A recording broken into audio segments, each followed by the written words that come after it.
Well, this here is the Ford Freestyle, and essentially it's the Figo which went to the gym and made some muscles and came back with a lot of attitude, and it takes on the likes of the Hyundai Active i20 as well as the Honda WRV. So is this car worth a second look, and is it a car that you should check out in Ford dealerships near you? We'll find out on the show today. If you're planning to sell your old car first before planning to buy this one, then you should consider Cars24.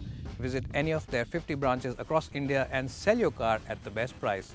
Not only that, Cars24 will instantly transfer the money into your bank account and will also take care of all the paperwork, including the RC transfer. So do check out Cars24 today.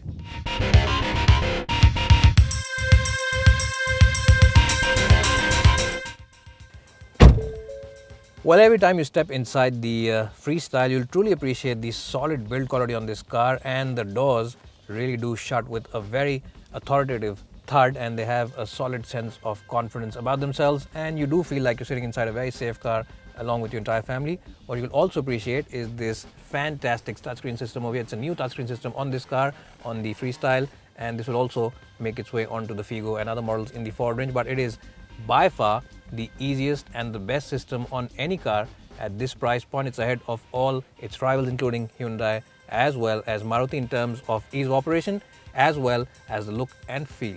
What you'll also appreciate is the fact that this is a very safe car. You get 6 airbags as standard on the top of the line version, and 2 airbags as well as ABS is standard across the range, so that's something that you will truly appreciate.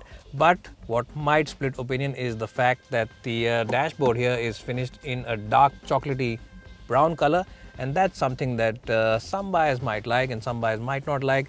To be honest, it really does depend on your personal preferences. To me, it looks quite okay and does make this car stand out from a sea of other compact crossovers. Well, in terms of quality, the quality definitely is ahead of the regular Figo hatchback, and the top of the door pad as well as the top of the dashboard really does have a nice and solid feel to it. Even the smaller switches over here definitely are a marked improvement over the earlier version of the Figo hatchback, and the seats are quite okay in terms of comfort, and the support for the low back also is good. You do get these small side bolsters in the side, so overall the seats are quite good. In terms of utility places, you'll truly appreciate this car because, as you know, I am obsessed with water bottles, and this car has a total of 9 water bottle holders over here in the front. There are 3 in the door bins and 3 here in the middle on the center console. It is a fantastic place if you are, of course, going for that long highway trip.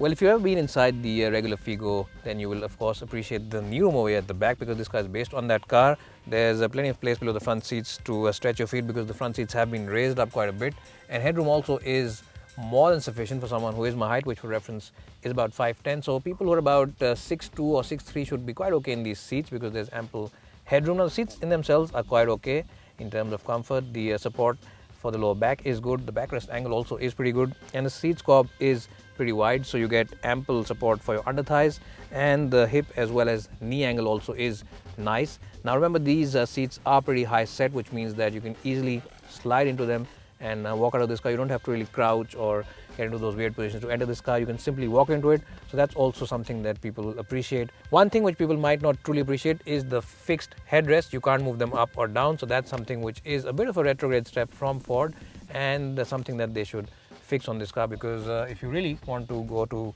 sleep or want to rest, you'll have to move down a bit, slouch around a bit, and then rest your head over here. So that's something that some buyers will not take kindly to.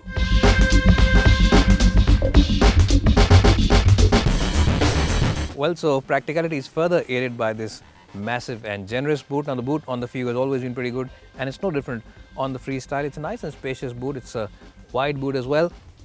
There is a bit of a loading lip, but it's quite okay, because you can generally load this bag up with at least 2 large pieces of suitcase. And if your mother-in-law, of course, decides to come to your home and stays with you, this is a great car to drop her back in to the airport.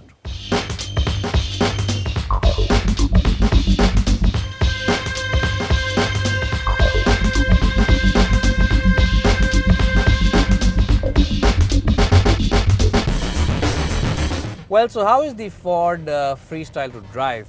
Well, the steering wheel on this car is ultra light. In fact, it's a very softly set up steering wheel, and Ford engineers tell us that this is the kind of steering wheel that a lot of their customers want. This is the customer feedback that they've got. And why is that? Well, simply because customers who buy these cars primarily drive them in the city, and in the city where you have maniacal drivers around you and you have to always find a tight parking spot, this is the kind of steering wheel that buyers will appreciate, because people don't want those heavy feel-some steering wheels. That said, it is a light steering wheel, but even then there is decent feel and pretty good feedback. It's a pretty consistent steering wheel in terms of the feedback that it offers you. So it's light and it's quick to respond to your inputs, and that's the way it is even when you take it out on the highway. So the consistency is there right through.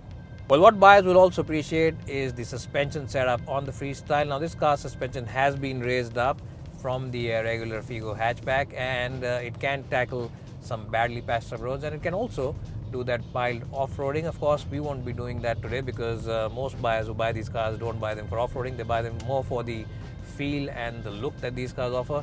So that's something that buyers aren't too concerned about. But even then, it's good to know that in case you're ever stuck in the monsoon in Mumbai or even in Delhi and you're driving through a flooded road, this car's ground clearance will take care of most things, and you won't have to worry about hitting those objects which are hidden underwater.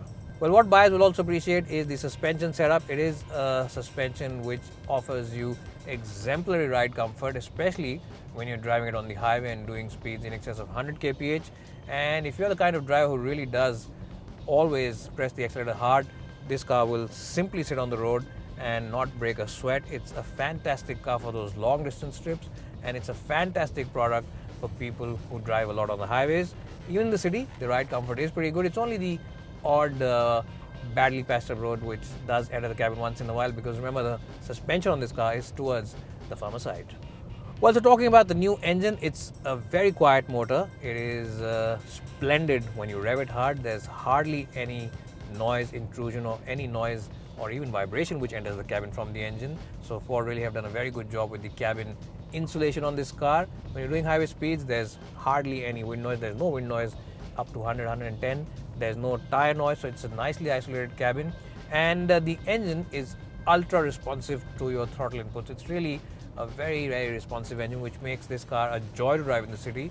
You won't be having to shift gears a lot, because this car's rev range is also pretty big. It develops its power from a relatively low 1500, 1400 RPM and goes all the way to about 4,500 RPM, 5,000 RPM without breaking a sweat. So it has a large power band as well.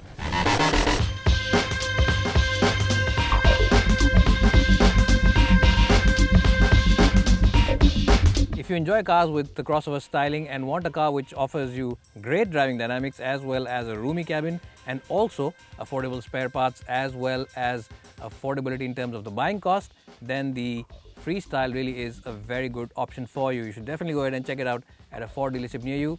We are told that this car will be priced just below the Elite i20, and that means that it will be very good value for money when it's officially launched in a couple of weeks. It's bye for now, and hope to see you soon.